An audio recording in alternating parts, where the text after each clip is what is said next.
ఒకరోజు సాధు సుందర్ సింగ్ హిమాలయ ప్రాంతాల్లో ఒక బౌద్ధ సన్యాసితో కలిసి నడుస్తూ ప్రయాణం చేస్తూ ఉన్నాడు.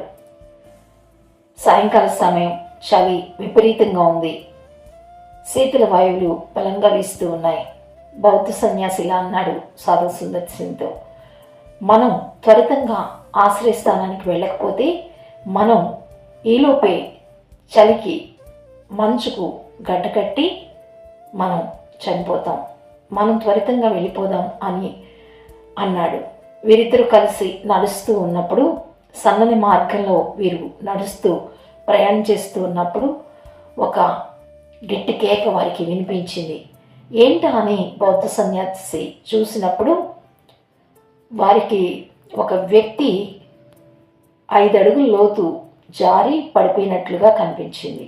అయితే బౌద్ధ సన్యాసి ఇలా అన్నాడు, ఎవరి కర్మ వారిది, మనం ఈ వ్యక్తిని పట్టించుకోవద్దు, దేవుడు అతనికి శిక్ష విధించాడు అని మనం వెళ్ళిపోదాం రా అన్నప్పుడు సాధు సుందర్ సింగ్ ఈ రీతిగా అన్నాడు, నేను రాలేను, ఆ వ్యక్తిని విడిచి నేను రాలేను అన్నప్పుడు బౌద్ధ సన్యాసి ముందుగా వెళ్ళిపోయాడు.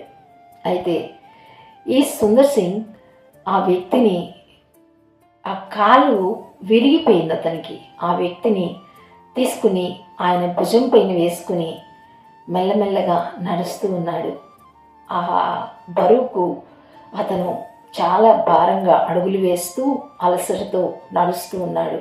అతనికి అంత చలిలో కూడా చిరు చెమటలు పడుతూ ఉన్నాయి.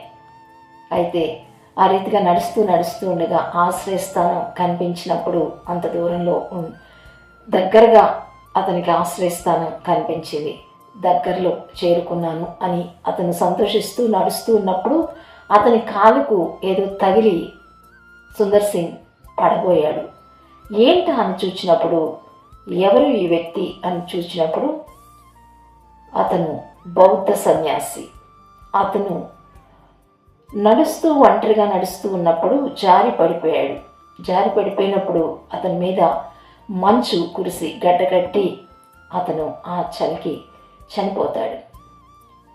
నిజంగా భారము అని మనం అనుకోకుండా దేవుడు మన మీద పెట్టిన భారాన్ని తోటివారికి సహాయం చేస్తూ మేలు చేస్తూ అలయక మనం మేలు చేస్తూ ఉన్న ఎడల,